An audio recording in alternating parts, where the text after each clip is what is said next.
too kind to us, let me tell you. Too kind.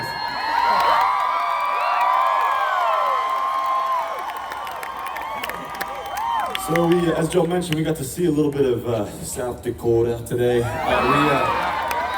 went, I got my 4-year-old with me, and we went and saw Mount Rushmore. Yeah. I've been there many years ago, but it still is quite spectacular. He calls them the statues. I was like, yeah, they're statues, all right. But anyway, it's so good to be with you. Speaking of family, so my wife, Courtney, and I, we got, it's a little bit of a special day in our household, because we got 3 kiddos, right? We got a 6-year-old, a 4-year-old, and it's Leo's 2nd birthday today.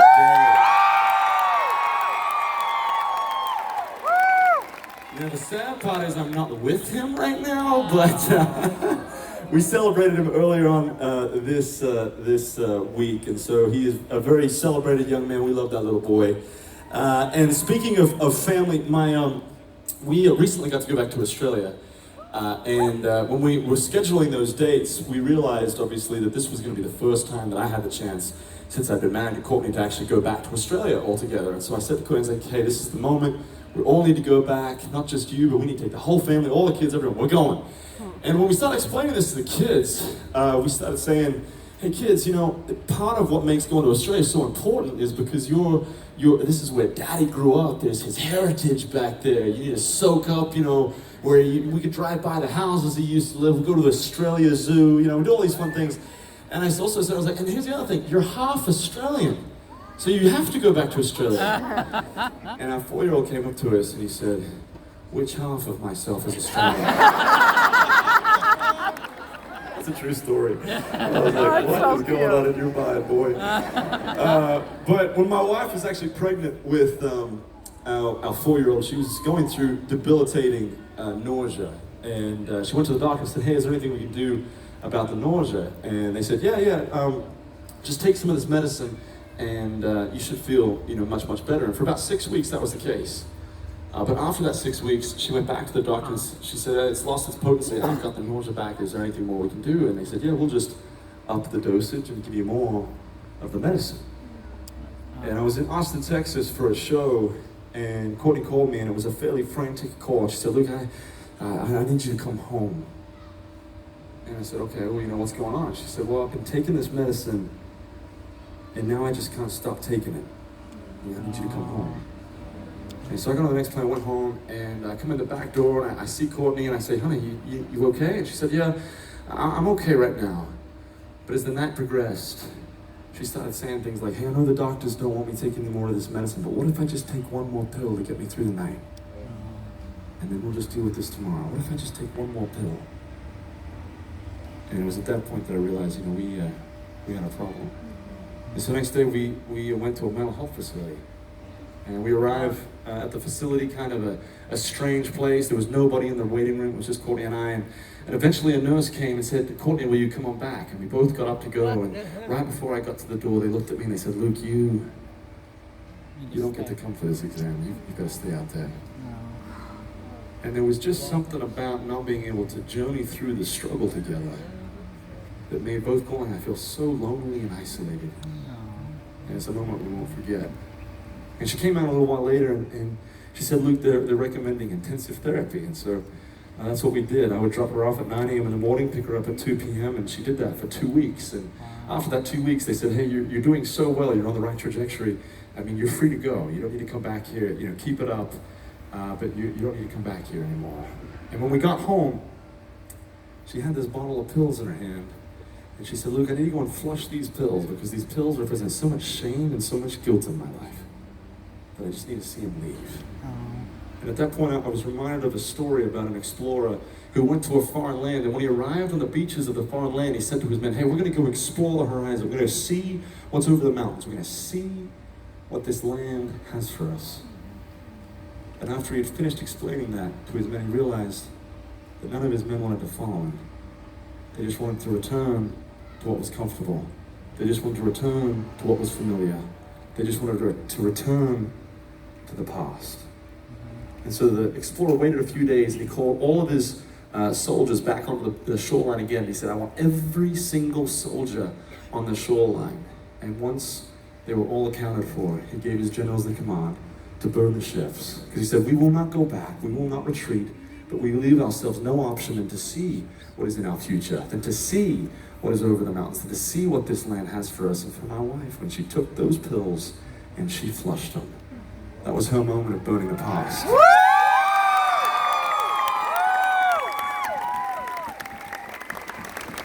And for some of us here tonight, you might say to me, man, look, if you just knew the things that were said and done to me, if you just knew what my childhood was like, if you just knew what took place last year, you'd understand why I can't move forward. You'd understand why I live in the past. And here's what I would say to you. I would say, go, and burn the ships.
There's a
seems to be settling over the entirety of the continental United States of America. It's already claimed the dubious title of the worst of all 58-story office building on Fifth Avenue, sending spears of glass. Say a man apparently upset the atomic reactors at the turn of the Soviet Army reportedly launched an attack tonight in the capital of Azerbaijan. People were injured and may have died.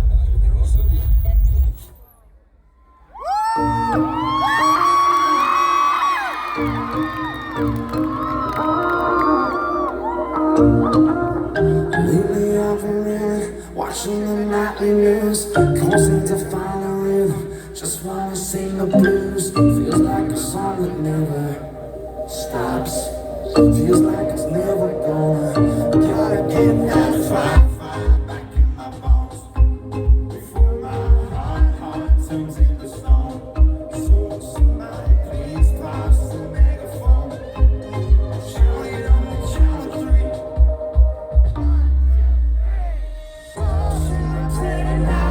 Singing to the sky.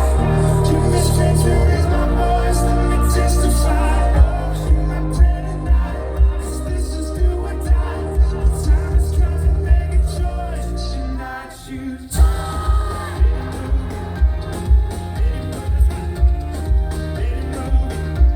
Yeah, I choose.